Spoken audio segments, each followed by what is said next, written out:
d'entre vous. Alors si je peux dire bienvenue, parce que je ne suis pas vraiment chez moi ici, c'est plutôt votre lieu de culte, mais je suis ravi de pouvoir partager ce culte avec vous dans la présence du Seigneur et de pouvoir louer, prier, adorer le Seigneur ensemble. Alors ce matin, nous avons préparé un culte en famille pour les personnes, je pense que tout le monde nous connaît. Alors c'est la famille Clément et Ajouté. Et puis donc Ariel, qui est mon épouse, a proposé que l'on prenne ce culte. Elle me dit que c'est moi qui ai proposé, donc j'assume. Donc je suis là pour assumer ce que nous avons dit ensemble.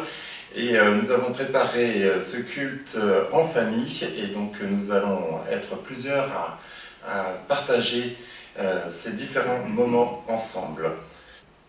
Alors, comme je le dis chaque année, c'est toujours un plaisir pour moi de revenir à Mazamet, le pays de ma grand-mère, qui a quitté l'armée du salut, qui s'est engagé à l'armée du salut à 17 ans, en 1800, je ne sais plus combien, une des premières salutistes. Et puis aussi mon enfance, on revenait ici tous les ans. Et puis voilà, et maintenant nous revenons en tant que retraités, même déjà avant.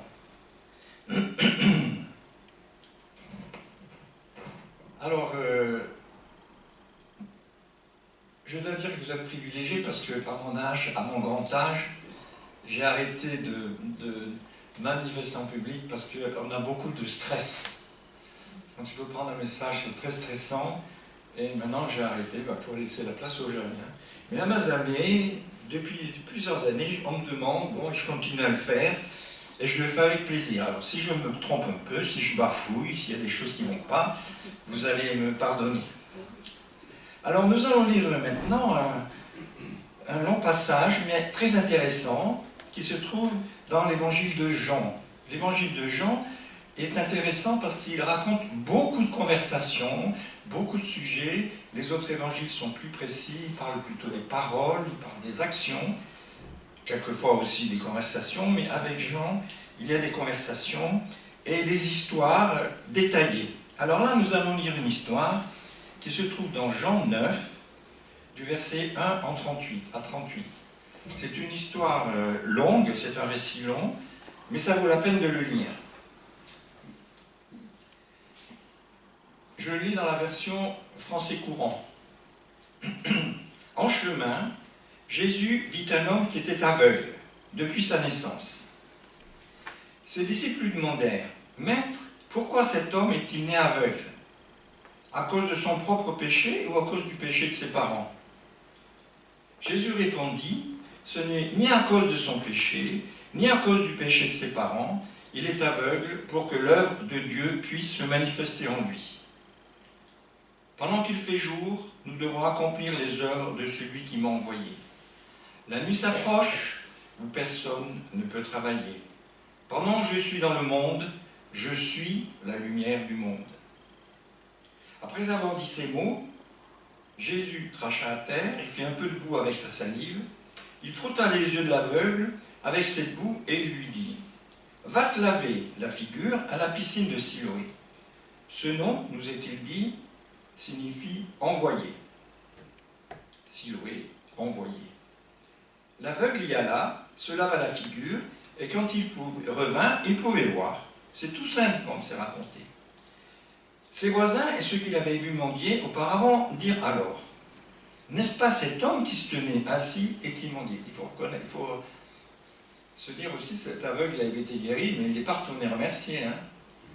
C'est un peu comme vous connaissez l'histoire des lépreux qui avaient été guéris. Ils étaient 10, il n'y en avait qu'un qui était venu remercier, c'était le Samaritain. Jésus apparemment lui a pardonné. L'aveugle y alla, et il est allé voir sa famille, il est rentré chez lui. « N'est-ce pas cet homme, disait-on, qui se tenait assis et qui mendiait ?» Les uns disaient « C'est lui », d'autres disaient « Non, ce n'est pas lui, mais il lui ressemble. » Et l'homme disait « C'est bien moi. » Ils lui demandèrent « Comment donc tes yeux ont-ils été ouverts ?» Il répondit « L'homme, appelé Jésus, a fait un peu de boue, en a frotté mes yeux et m'a dit « Va à Siloé te laver la figure ». J'y suis allé et après de m'être lavé les yeux, j'ai pu voir. Ils lui demandèrent « Qui est cet homme ?» « Je ne sais pas, lui répondit-il. On a amené alors aux pharisiens l'homme qui avait été aveugle. Or, Jésus avait fait de la boue et lui avait ouvert les yeux un jour de sabbat. C'est pourquoi les pharisiens, eux aussi, demandèrent à l'homme ce qui s'était passé pour qu'il voie maintenant. Il leur dit, il a mis un peu de boue sur les yeux, je me suis lavé figure et maintenant je vois. Quelques-uns des pharisiens disaient, l'homme qui a fait cela ne peut pas venir de Dieu, car il n'obéit pas à la loi du sabbat. Mais d'autres disaient, comment un homme peut-il faire de tels miracles s'il est pécheur? Et ils étaient divisés entre eux, les pharisiens. Les pharisiens demandèrent encore à l'homme, à l'aveugle guéri, et toi, qui dis-tu de celui qui t'a ouvert les yeux? C'est un prophète, répondit-il. Cependant, les chefs des Juifs ne voulaient pas croire qu'il avait été aveugle et qu'il pouvait voir maintenant, avant d'avoir appelé ses parents. Pour les interroger, ils lui demandèrent, est-ce bien là ton fils? Affirmez-vous qu'il est bien né aveugle? Que s'est-il donc passé pour qu'il voie maintenant? Les parents répondirent, nous savons que c'est notre fils et qu'il est né aveugle, mais nous ne savons pas ce qui s'est passé pour qu'il voie maintenant, et nous ne savons pas non plus qui lui a ouvert les yeux. Interrogez-le, il est d'âge à répondre lui-même. Ils parlaient ainsi parce qu'ils avaient peur des chefs juifs. En effet, les chefs s'étaient mis d'accord pour chasser de la synagogue toute personne qui affirmerait que Jésus est le Messie. Voilà pourquoi les parents dirent cela. Les pharisiens appelèrent une seconde fois l'homme qui avait été aveugle et lui dirent, « Dis la vérité devant Dieu, nous savons que cet homme est un pécheur. » Il cherchait en fait, là je fais une parenthèse, c'était la fin, quoi que ce soit au début de l'Évangile, et c'était au moment où les pharisiens cherchaient toutes sortes de manières de mettre Jésus en défaut. Et d'ailleurs, ils ne reconnaissaient pas son autorité ni sa messianité. Alors, dirent-ils, dis la vérité devant Dieu, nous savons que cet homme est un pécheur.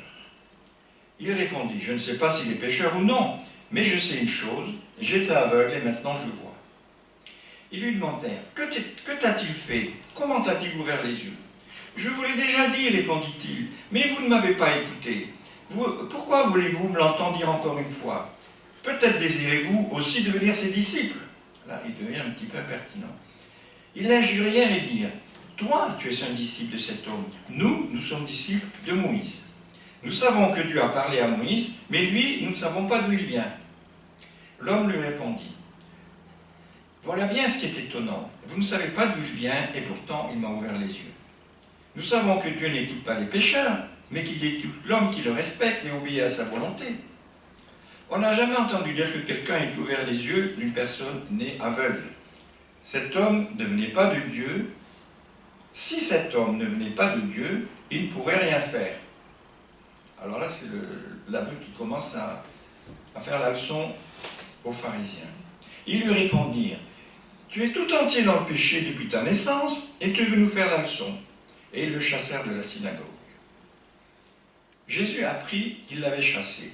Il le rencontra et lui dit, crois-tu au Fils de l'homme? Dis-moi qui c'est, maître, répondit l'homme, pour que je puisse croire en lui. Jésus lui dit, tu le vois, c'est lui qui te parle maintenant. Je crois, Seigneur, dit l'homme.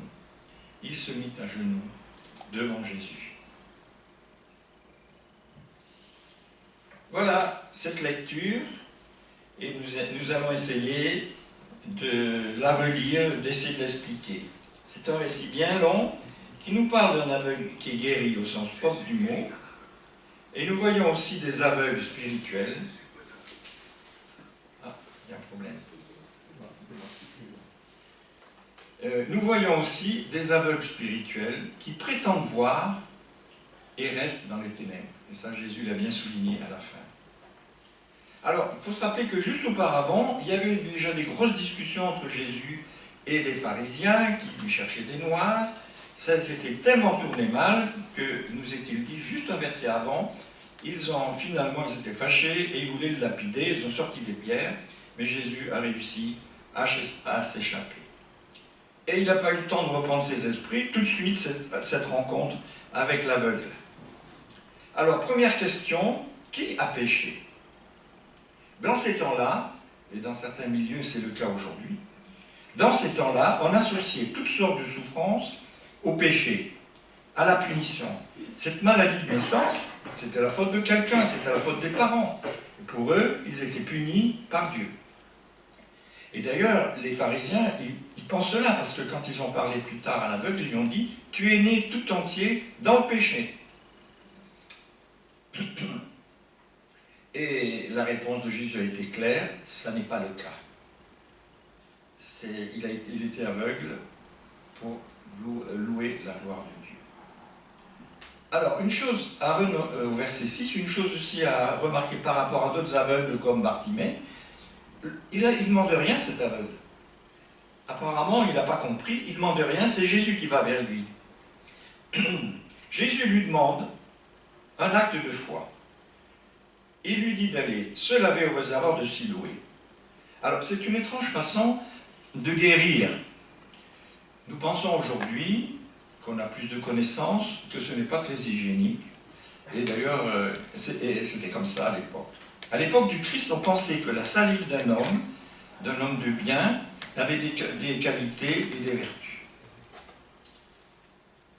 Jésus, nous l'avons lu au verset 5, s'est déclaré être la lumière du monde. Et il se propose maintenant de la donner à cet aveugle qui n'avait connu que l'obscurité. Jésus va lui apporter la lumière. Alors l'homme, il doit ensuite aller se laver les yeux, la figure, au réservoir de Siloé. Alors du temps de Jésus, le réservoir de Siloé, c'était une piscine très bien faite parce que juste avant la naissance de Jésus, Hérode le Grand, qui était, on pourrait dire, comme pour les bâtards en France, c'était un bâtard, parce que c'était pas un vrai juif, mais il voulait s'attirer la sympathie des juifs, et alors il avait bâti le temple, il y avait beaucoup de choses qui étaient faites, c'était l'époque des Romains, il profitait de toute la science des Romains, et la piscine, c'était une belle piscine, mais l'eau, elle venait d'où? Elle venait de la source de Gihon. Cette source de Gihon, c'est la source qui alimentait la ville.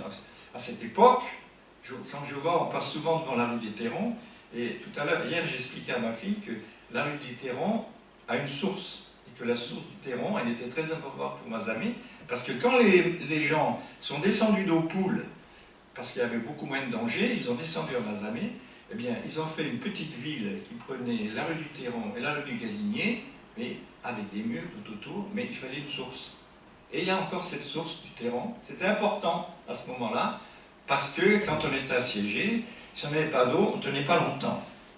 Et donc, à l'époque ancienne, de 300 ou 400 ans, je ne sais plus exactement, avant Jésus-Christ, à cette époque-là, à Jérusalem, il y avait le roi Ézéchias, qui était menacé par les ennemis. Il a été protégé, mais d'autres ne l'ont pas été. Et il a voulu, cette piscine, elle se trouvait sur la bordure. Et elle était, on pouvait la prendre. Donc, ce qu'il a fait, il a fait un canal, qui existe toujours, il paraît qu'on peut, bon, il faut être sportif, on peut le visiter, et qui amène, maintenant je pense qu'on n'en a plus besoin, mais à l'époque c'était important, c'était de l'eau de source qui, par ce canal, arrivait jusqu'à la piscine de Siloé. Alors, c'est raconté dans la Bible, ça, cette histoire d'Ézéchias, mais c'est aussi confirmé par les écrits. On a visité. Alors, c'était une époque, c'est ça, la pioche, c'était de la roche. Ils sont partis des deux bouts, mais ils ne sont pas arrivés ensemble au même endroit. Alors, ils s'entendaient. Ça, c'est écrit dans une inscription qui se trouve dans le tunnel, mais qui a été recopiée. On peut la voir au musée du Louvre. Et finalement, ils ont dû faire des crochets pour pouvoir se retrouver. Mais enfin, finalement, ils se sont retrouvés. Voilà, bon, ça c'est un petit à côté. La piscine de Siloé. Alors, Siloé, nous a-t-on dit, ça voulait dire envoyer. L'eau de la source, un petit clin d'œil, a été envoyée à l'intérieur de la cité. Jésus, qui est l'envoyé du Père, nous est-il dit dans la Bible, pour accorder la vue à l'aveugle. il lui a fait entrer la lumière à l'intérieur de son corps, comme cette eau qui venait de l'extérieur apportait la vie à la ville de Jérusalem. Et il y est allé. Alors là, il a montré un acte de foi, parce qu'elle n'était pas obligée de croire que le fait de se laver, ça allait le guérir. Et il y a cru, donc ça c'était aussi important. Il tenait la guérison entre ses mains. Alors on peut s'imaginer que sur ce chemin, il y avait peut-être encore des doutes, il y avait peut-être aussi l'espoir, peut-être que les gens se moquaient de lui. Mais il y va, miracle, il voit. Ce monde qu'il ne pouvait que toucher, sentir, maintenant il le voyait. Et il était dans la joie.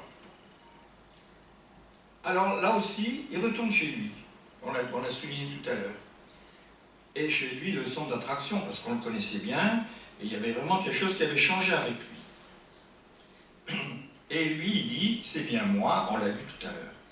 En apprenant que c'est Jésus qui a guéri, on le mène, ses voisins, c'est pas très sympa, hein, il le mène vers les pharisiens. Et ça va même incroyable. Ils ne veulent pas se réjouir avec lui. Bon, il faut aussi dire qu'il y avait une telle pression des autorités religieuses, on l'a vu tout à l'heure, et sinon ils étaient exclus, qu'ils avaient quand même un petit peu la trouille. Hein. Ils ne veulent pas se réjouir avec lui, et les pharisiens non plus. Et pourtant, Jésus est venu apporter la joie. Et les parents, bon, pour parler vulgairement, ils se débinent. On a vu pourquoi tout à l'heure. Il a de l'âge, il sait s'exprimer, il n'a pas peur de parler. Si les voisins et les autorités étaient mécontents à cause de cette histoire, lui au moins, il était vraiment ravi. Maintenant, il voit, il pourra éviter de mendier, il sera indépendant, tant pis pour les esprits chagrins, dit-il. J'étais aveugle, et maintenant, je vois. Alors maintenant, nous allons lire un verset qui se trouve dans 1 Pierre 3, au verset 15.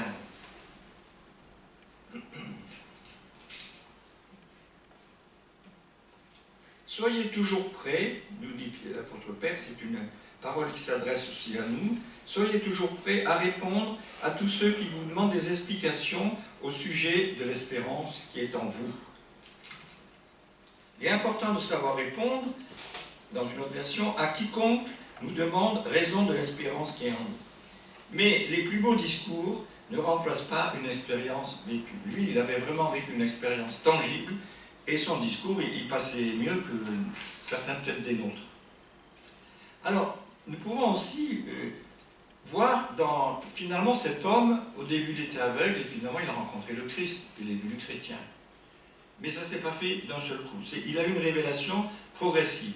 Quand il était retourné chez lui, et que ses voisins lui avaient posé cette question, il avait répondu « L'homme qu'on appelle Jésus a fait de la boue, et il a oint mes yeux. » Pour lui, Jésus était un homme bon, un homme remarquable, un homme qui guérit.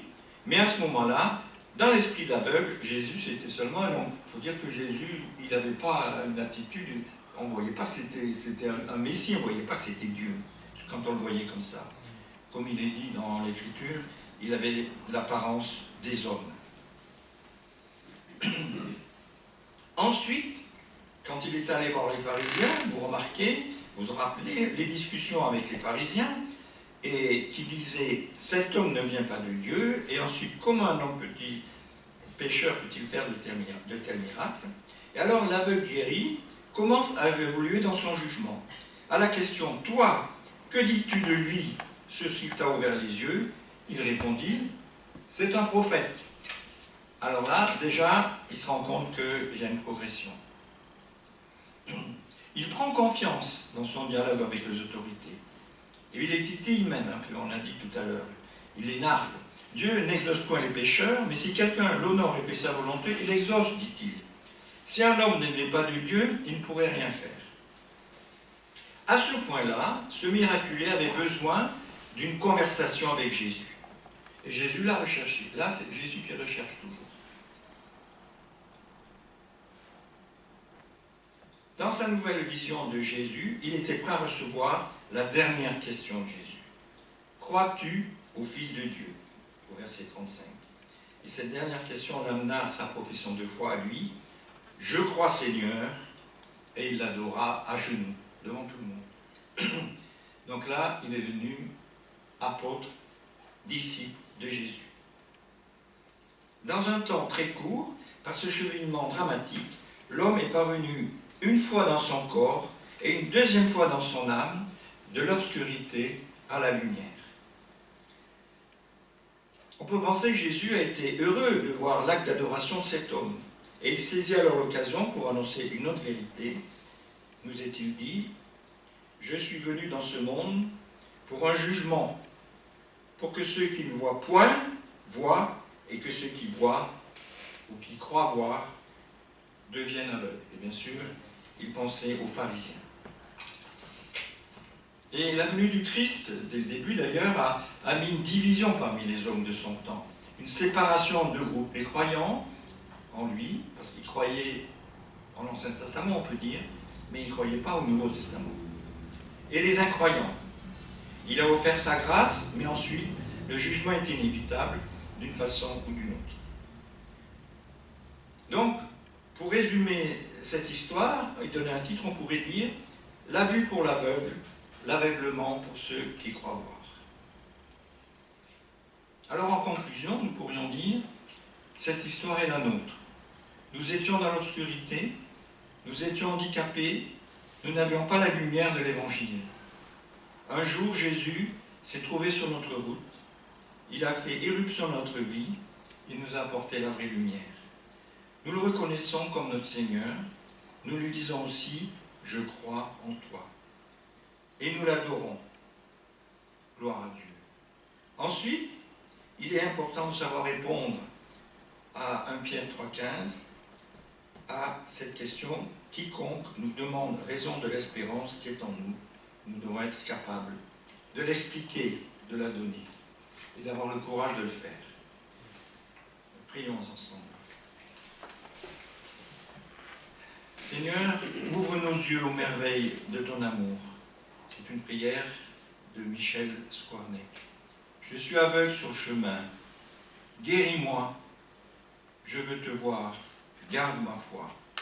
Ô Seigneur, reste avec moi. Et je voudrais, Seigneur, te prier pour chacun d'entre nous ce soir, ce matin, de nous bénir. Nous voulons te louer pour cette révélation que tu nous as accordée, cette guérison que tu nous as accordée alors que nous étions aveugles et que tu nous as donné la vue, donné la lumière. Aide-nous, Seigneur, à être reconnaissants et être aussi des disciples qui parlent de toi.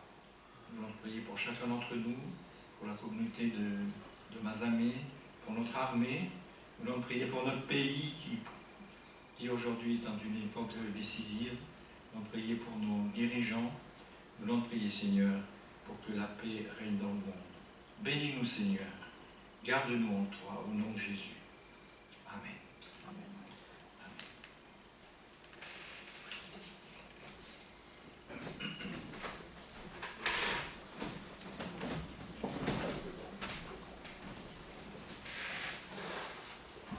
Voilà, pour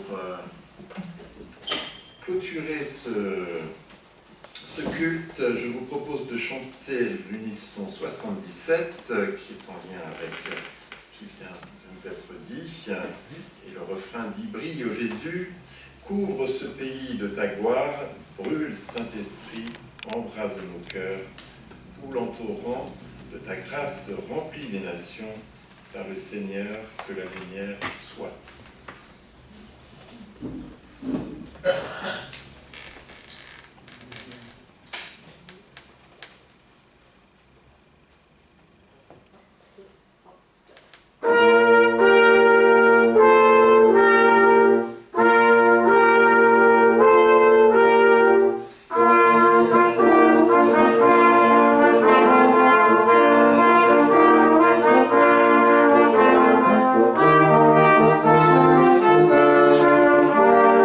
Amen.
nous contemplons ta royauté, nos visages reflètent ta beauté et transformés sans cesse de gloire en gloire, que sans fin notre vie vise ton histoire. Et chantons cette dernière strophe.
Voilà.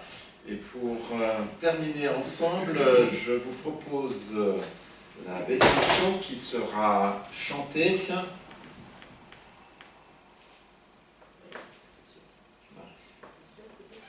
Oui, on va se lever pour chanter cette bénédiction.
Bon dimanche à chacun et que Dieu vous garde durant cette semaine.